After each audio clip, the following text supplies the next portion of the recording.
Doutor Isaac, aproveitando o ensejo que nós falávamos sobre a crueldade das redes sociais, sobre, né, hoje o tribunal, o julgamento da internet, falávamos aqui um pouco sobre isso, né, sobre a capacidade que a gente às vezes tem de se abalar tanto com as críticas. É muito fácil criticar hoje, é muito fácil receber as críticas. Estamos ficando mais doentes em razão das redes sociais, doutor Isaac?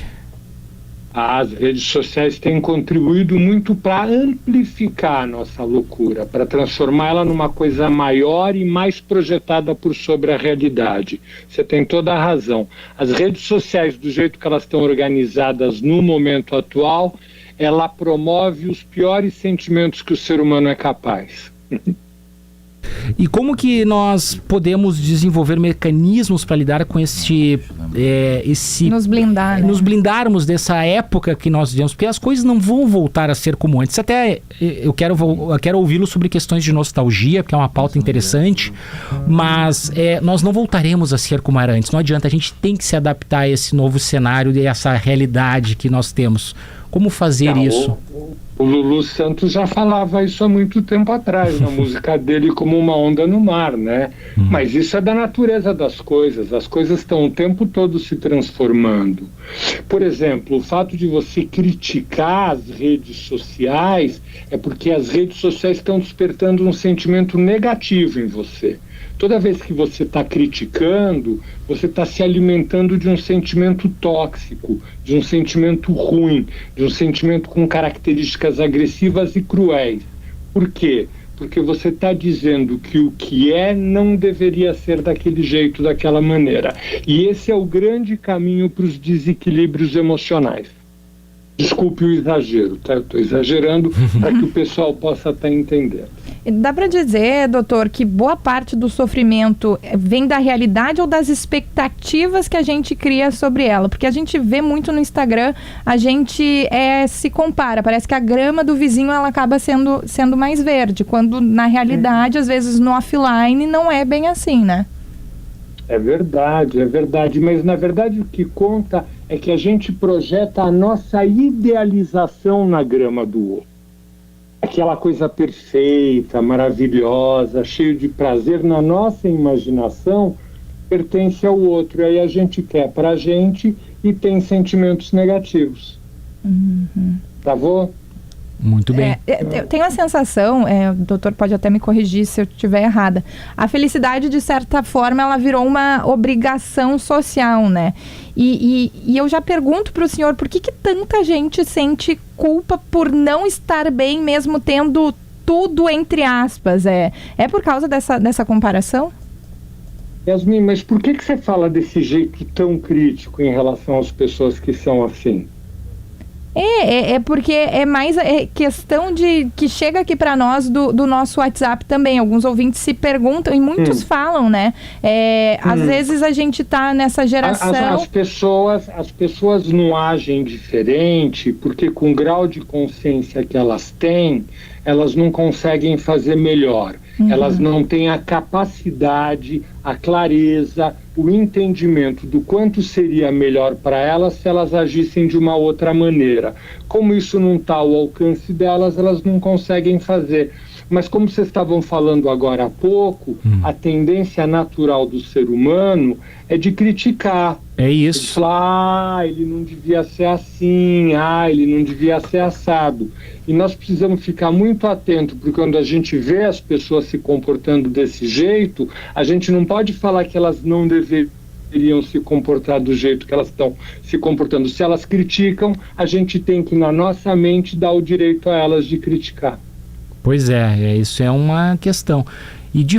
Mas o senhor está, de certa forma, até pela experiência como psiquiatra, pelas demandas que o senhor recebe, o senhor se colocaria numa pessoa hoje num cenário de otimismo? De certa forma, as pessoas também estão buscando mais entender as doenças mentais, os problemas, estão buscando mais terapia, ou a gente, como até o senhor destacou, parece que a gente está num tom crítico de coisas, porque a impressão que dá é essa, né? E talvez até pela própria natureza humana que nós temos, eu e a Yasmin, por exemplo, de que parece que sim, as pessoas só querem reclamar. Tá tudo ruim, tá tudo errado sempre o tempo todo. Qual é a sua visão? Paulo, é porque eles sentem desse jeito, porque eles estão presos na idealização deles.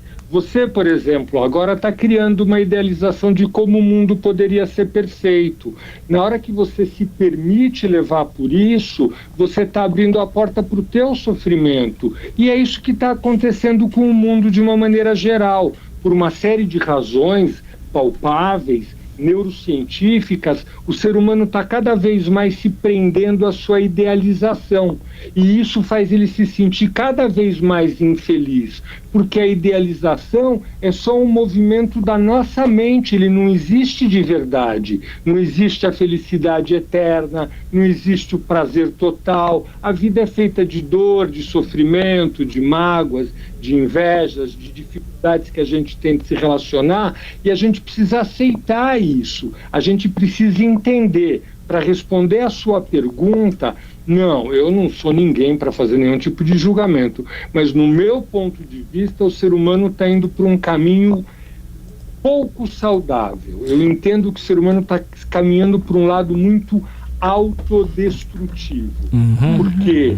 Porque ele está se prendendo cada vez mais a imagens que a própria mente cria. A rede social é uma imagem que a própria mente do ser humano criou. Quanto mais ele fica preso nisso, mais ele fica doente. E eu não posso brigar com ele por causa disso. Eu tenho que tentar enxergar isso com delicadeza, com calma, e tentar arrumar um caminho para fazer melhorar as coisas, sem criticar. E existe uma forma, existem mecanismos, existem estratégias para a gente sair dessa espiral de idealização que o senhor destaca? Você quer uma maneira simples ou quer uma maneira complicada? Dá as duas dicas, daí o pessoal escolhe. Posso fazer uma propaganda? Pode, por favor. Aqui, ó, tá aqui o segredo. Pode olhar aqui. Estamos na live aqui. Tá Aceita que dói menos? Aqui. Aceita que dói menos. Quando você enxergar uma realidade e perceber que ela te incomoda, que na tua cabeça ela te machuca, que ela vai te trazer prejuízo, naquele momento, naquele instante, aceita que é aquilo que está acontecendo. Quanto mais você fizer isso, menos a tua vida vai doer, mais feliz você vai ser, momentaneamente. Eu demorei 50 anos para aceitar que eu era um cara desajeitado, estabanado. Isso daí foi um fator de sofrimento, de mágoa, de ressentimento para com a vida, que me acusava de ser desajeitado. Depois que eu aceitei que eu sou desajeitado, eu tomei duas medidas. A primeira, tentei melhorar naquilo que eu fui capaz. E na segunda, aceitei ser chamado de desajeitado, porque é a verdade, eu sou desajeitado. E a minha vida melhorou muito. Eu fiquei uma pessoa muito mais tempo feliz e muito mais próspera e menos crítica. Quando me chamavam de desajeitado, eu entendia que eles me chamavam de desajeitado porque eles tinham as razões deles. E também para não levar para o pessoal, isso, né? Muitas vezes a gente acaba levando muito para o pessoal alguma crítica. Oi. Vou te dar uma notícia que você não vai acreditar em mim. Nunca. O mundo não gira em torno de nós. Nunca é pessoal. Nunca é pessoal. Nunca. O comportamento do outro para com a gente tem a ver com o conteúdo da mente do outro. A gente é no máximo gatilho. De alguma forma a gente disparou um engrama dentro do cérebro dele que fez ele rememorar experiências positivas, negativas de que ele já viveu.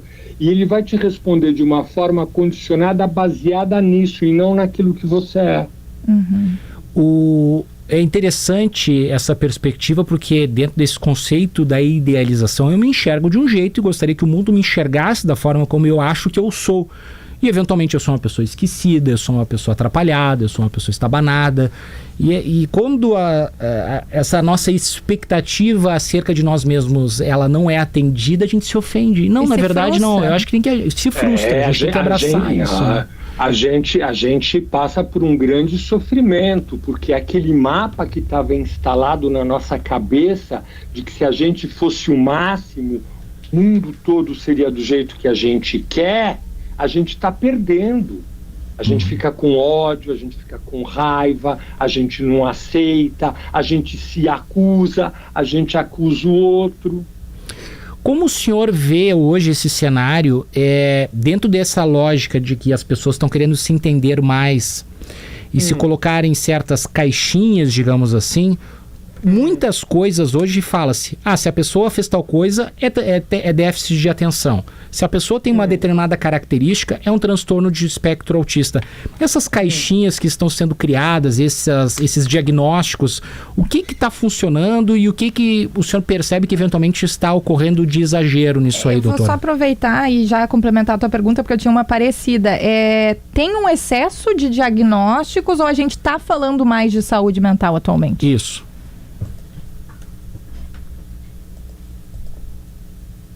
Acho que caiu o som do doutor Isaac. Estamos com ele em imagens ainda, mas cortou o áudio do doutor Isaac. É algum problema com o nosso pessoal do retorno aqui da live ou será que é ele lá no microfone dele?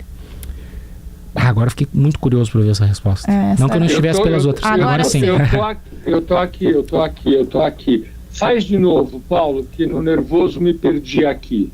Eu estava perguntando sobre como o senhor avalia esse cenário das caixinhas, dos diagnósticos, porque se há excessos, né?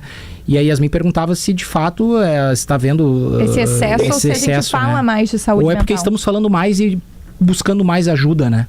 Então, tem um lado positivo isso daí, porque isso dá identidade para a pessoa. Não, mas está com... A gente está com Vamos tentar refazer, problema. Quem sabe, eu não sei, doutor Isaac, desculpa, a gente vê imagens, mas o som não está chegando aqui. O doutor Isaac Efraim está também em imagens na live do YouTube ali de GZH. Vamos ver. Deixa eu tentar. Não sei se é o fone aí do senhor, de repente. De repente o fone com bateria fraca. Eu vou tirar então. Tá bem. Nosso pessoal... Estão me ouvindo agora? Estamos. Sim. Que bom. Então era o meu fone mesmo, de verdade. Então, por um lado é bom, é positivo, porque dá identidade, te dá o direito de você ser quem você é. Então você tem dificuldade com barulho, né? O barulho me nossa, que esquisito, diz o povo em geral. Não, mas isso é do autismo.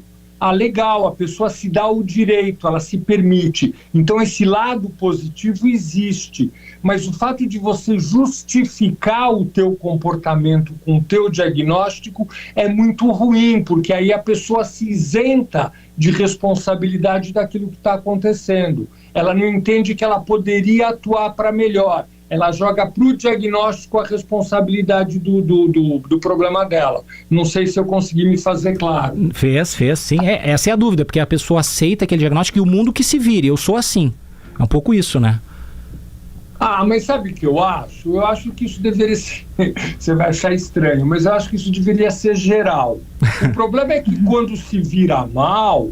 Quando o mundo não nos aceita, quando o mundo nos agride, nos rejeita, pelo menos na nossa cabeça, a gente tem que entender que a gente precisa melhorar, que a gente precisa ter mais skills de relacionamento, mais empatia, mais afetividade, mais conexão com a realidade para melhorar o resultado.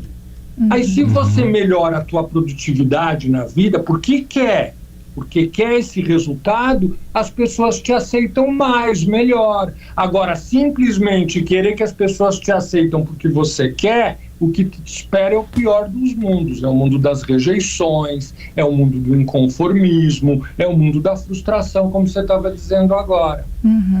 Só para a gente encerrar, doutor Isaac, os ouvintes estão pedindo conselhos simples que o senhor daria para quem está se sentindo emocionalmente perdido hoje. Então, legal. Primeira coisa, aceitar que está se sentindo emocionalmente perdido. Parar de brigar com isso. Parar de achar que ele não deveria estar daquele jeito. E o segundo passo é entender por que ele está assim. Observar, perceber, enxergar as ideias dele, o contexto de relacionamento dele, que ele vai encontrar a resposta daquilo que fez ele ficar perdido emocionalmente. No momento que ele consegue de verdade entender o que fez ele se perder, ele está abrindo a porta da saída para melhor. Doutor Isaac, desculpa, não sei se o senhor estava concluindo o raciocínio, mas eu ia aproveitar e reforçar até a título de orientação e dicas para os nossos ouvintes, falar do livro. O senhor mostrou aí de novo o livro, por gentileza, pode fazer a publi aí. Deixa eu aproveitar. Então, primeiro eles falam @Ansiedade Brasil no YouTube e no Instagram. Por favor, me enche o ego, o meu ideal de like. Quanto mais like eu recebo, mais foda eu me sinto. Aí quando as pessoas brigam comigo e não me dão like, eu fico magoado, recentemente. Não é fácil nem para o psiquiatra, né? Imagina para nós. Então, como você estava falando com um cantor que eu peguei o final, eu sou humano, pô. Não é porque eu conheço que eu faço melhor. E desde que eu aceitei que eu tenho o direito de ser uma porcaria, eu sou o cara mais feliz do mundo. Que legal, Aceita que dói menos, vocês vão encontrar na Amazon. É muito pouco provável que vocês vão encontrar nas livrarias físicas, porque a editora não tem esse alcance, mas vai lá na Amazon, dá essa chance pra gente. É um livro absolutamente simples, muito simples, absolutamente acessível para qualquer tipo de público, e ele foi feito porque eu, em vez de criticar o mundo pelo fato do jeito que ele ser, estou empenhado numa ação de tentar melhorar o mundo do jeito que eu for capaz. Dr. Isaac Efraim, psiquiatra, falando um pouco sobre saúde mental, dicas, né, e dividindo conosco um pouco aí do seu conhecimento. Muito obrigado pela gentileza de atender a Rádio Gaúcha na manhã deste sábado. Um ótimo final de semana para o senhor, Dr. Isaac.